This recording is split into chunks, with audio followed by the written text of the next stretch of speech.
emeğine sağlık.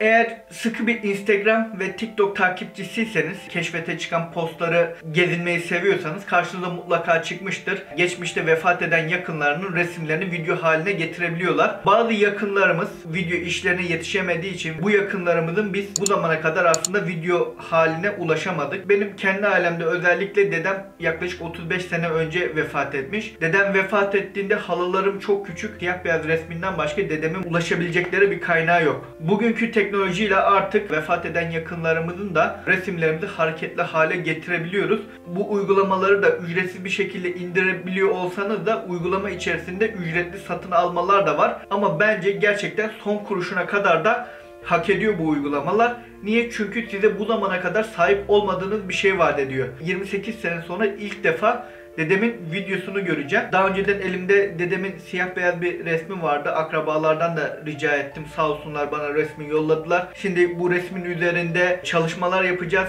Bu uygulamaları hem App Store'dan hem de Play Store'dan indirebiliyorsunuz. Dilerseniz şimdi ilk uygulamamız olan Remini ile başlayalım ve uygulama bize neler vaat ediyor hep beraber görelim. İlk uygulamamızın Remini olduğundan bahsetmiştik. O yüzden Remini'ye bir girelim. Bu uygulamayı Play Store'dan ve App Store'dan ücretsiz bir şekilde indirebiliyorsunuz. Uygulamayı indirdikten sonra 5 kredi veriyor her gün size. Ben şu an satın alma yaptığım için sınırsız kredim var. Uygulamada aslında birçok farklı işlem yapabiliyoruz. Ben gerçekten uygulamanın içerisindeki özellikleri de çok beğendim bu arada. Enhance var. Resmin kalitesini arttırmamıza yarıyor. Tıklıyoruz. Burada zaten karşınıza ekran çıkıyor. Buradan sağa sola kaydırdığınızda before and after, öncesi ve sonrasını buradan net bir şekilde görebiliyorsunuz. Telefondan çekilen ve internetten çekilen fotoğraflar için kullanılır diyor. Düşük kaliteli veya bulanık fotoğraflar için kullanabilirsiniz diyor. Şimdi use it diyoruz buradan. Ben bir tane dedemin siyah beyaz resmini seçtim. Buradan kırpma işlemi de yapabiliyorsunuz bu arada ama ben resmi zaten önceden bilgisayarımda kırptığım için şu an tıklıyorum. Creating task diyor. Düzenliyor şimdi bizim için. Birazcık bekliyoruz burada. Şimdi dedemin fotoğrafı geldi. Öncesi böyleymiş. Resim zaten kaliteliydi bu arada. Bunun kontrast değerleriyle vesaire oynayarak resmi kalitelendiriyor. Evet, after kısmına geldik.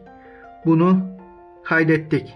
Şimdi bir daha masaüstü kısmına geldiğimiz zaman history kısmında bu yapılan işlemi görebiliyoruz. Bunu ne diyeceğiz? Save diyeceğiz. İndirdik bu resmi şimdi. Burada Enhance Pro'sunu deneyelim. Bakalım tam olarak ne işe yarıyormuş. Ya para vermek isteyen arkadaşlar varsa para verip Enhance Pro'yu da deneyebilirler. Bunun 3 seçenek var. Ben buradan Pro 1'i denemek istiyorum. Use it dedim. Tekrardan açtık resmini. Base modu. Pro modu.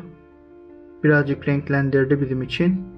Şu resimde birazcık renklendirilmiş olduğunu görüyorum. Başka ne değişiklik var?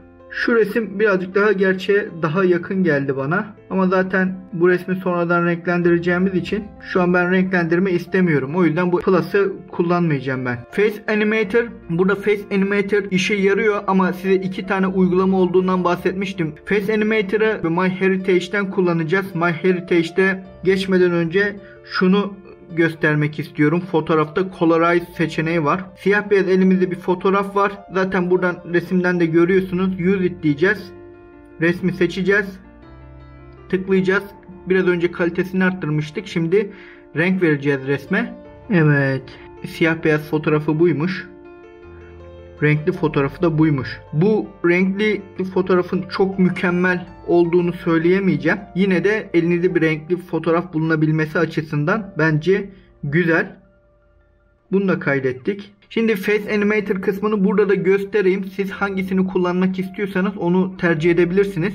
Face Animator'ı ben MyHeritage'den kullanırsanız daha fazla seçenek olduğunu söylüyorum ama dilerseniz buradan da kullanabilirsiniz. Ben bunun kafa hareketlerini çok fazla beğenmedim açıkçası. Ama yine de göstereyim uygulamadan çıkmadan önce. Diğer özelliklerini siz kendiniz de bakabilirsiniz. Ben hızlıca geçeceğim ama.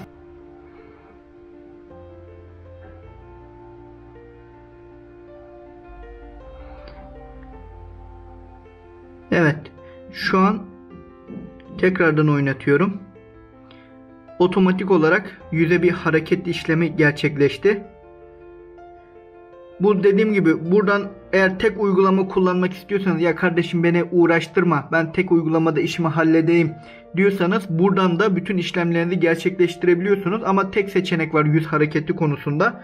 Bu uygulamada son olarak benim beğendiğim, aslında burada çok uygulama var ama Descratch. Bu mesela yırtılmış fotoğraflarınızı, şurada aşağıda görüyorsunuz zaten. Yırtılmış fotoğraflarını bir bütünmüş gibi tamamlıyor bu özellik. Ben bu özelliği gerçekten çok beğendim. Çünkü bazen birisinin elinde de böyle yırtılmış fotoğraflar olabiliyor. Tek resim oluyor. Bunu böyle bir bütün haline getirip muhafaza etmek de bence çok faydalı. Deneyimli olmak gerekiyor bazen bu fotoğrafları orijinal haline getirebilmek için. Ama tek bir uygulamayla bunlara sahip olmak, hem de ücretsiz bir şekilde bu içeriklere sahip olmak bence çok güzel. Şimdi ikinci uygulamamıza geçiyoruz. MyHeritage diye bahsettiğimiz uygulama. Bu MyHeritage uygulaması aslında sizin soy ağacınızı buraya girip geçmiş akrabalarınızı bulmanıza yarayan bir uygulama. Ama aynı zamanda bu Face Animator dediğimiz yüz hareketlendirme işlemini de gerçekleştiriyor bu uygulama içerisinde. Uygulama size ilk girdiğiniz zaman 5 taneye kadar ücretsiz deneme şansı veriyor. Bu 5 tane deneme hakkınızı eğer doğru bir şekilde kullanamazsanız sizden premium üyelik istiyor ve üyeliği de bayağı pahalı. Senelik 750 lira indirimli haliydi. Yaklaşık 1500 lira gibi bir ücreti var. Bence değmez. Bu 5 hak içerisinde uygulamayı anlayıp doğru bir şekilde yapamazsanız da çok üzülmeyin. Uygulamayı silin, tekrardan yükleyin ve yeni bir Gmail hesabı açarak tekrardan uygulamaya girin. Bence 750 lira vermekten daha iyi bir yöntem diye düşünüyorum. 750 lira kolay kazanılmıyor bizim memlekette. Şimdi fotoğraflar kısmına geleceğiz. Biraz önce Remini uygulamasında yaptığımız fotoğrafa bakacağız. Yüz hareketlendirme işlemini yapmıştık orada ama bundaki yüz hareketlendirme işlemi daha fazla seçenekli olduğu için ben bunda yapmayı tercih ediyorum. Zaten birazdan aradaki farkı da göreceksiniz. Buradan fotoğraf ekle diyeceğiz. Fotoğraf ekle kısmından şuradan yükleyin diyoruz. Şimdi buna tıkladık. Aslında bunun arayüzü birazcık daha kolay. Buradan şu sol kısımda renklendirme işlemini de tekrardan yapabiliyorsunuz. Ama ben şu an o hakkımı boş yere kullanmayacağım. Sadece hareketlendirme işlemine kullanmak istiyorum. Buradan bir kere tıkladınız. Bu işlem 1 dakika kadar sürebiliyor. Bu arada resmi de yakınlaştırıyor birazcık gösterirken. Evet. Canlandırma 9 diyor yukarıda. 9 farklı seçeneğimiz var gördüğünüz üzere. Fena değil ama yüzde blurlanma hareketleri olmuş. Özellikle göz kenarlarına vesaire bakarsak bir önceki uygulamaya göre bence çok daha iyi. Ama şu an için beni çok tatmin etmedi. Evet,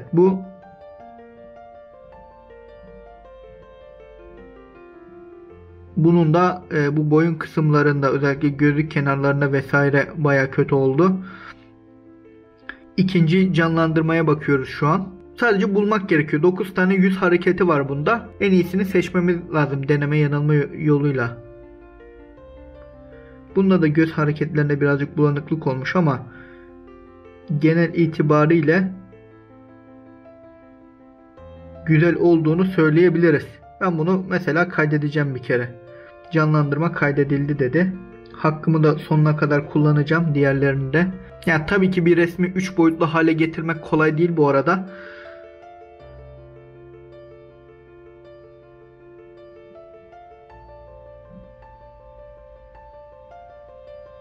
Bunun da sağ tarafta kulaklarda ama gülümsemesi vesaire burada da güzel. Bunu da kaydedeceğim.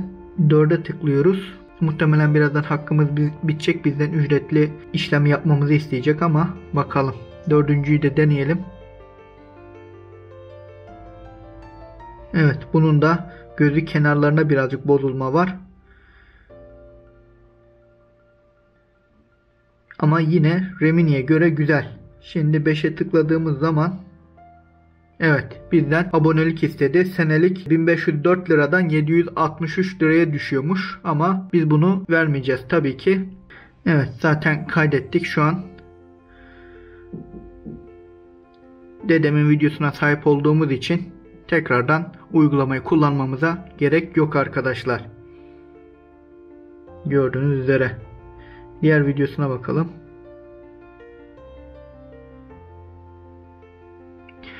Şu an bu sadece fotoğraf olan sadece siyah beyaz fotoğrafa göre hem renklendirilmiş hem de hareket verildiği için mükemmel bir çalışma olduğunu söyleyebilirim. Evet dostlar, bugün Remini ve MyHeritage adlı 2 adet mobil uygulamadan bahsettik. Siz de yakınlarınızın resimlerini bu şekilde hareketli hale getirebilirsiniz ve sevdiğiniz insanlara sürpriz yapabilirsiniz. Umarım bu video sizler için faydalı olmuştur. Yeni videolarımdan anında haberdar olmak için kanalıma abone olabilirsiniz. Beni desteklemek isterseniz de bu videoyu beğenebilirsiniz. Yeni bir videoya kadar kendinize iyi bakın. Hoşça kalın.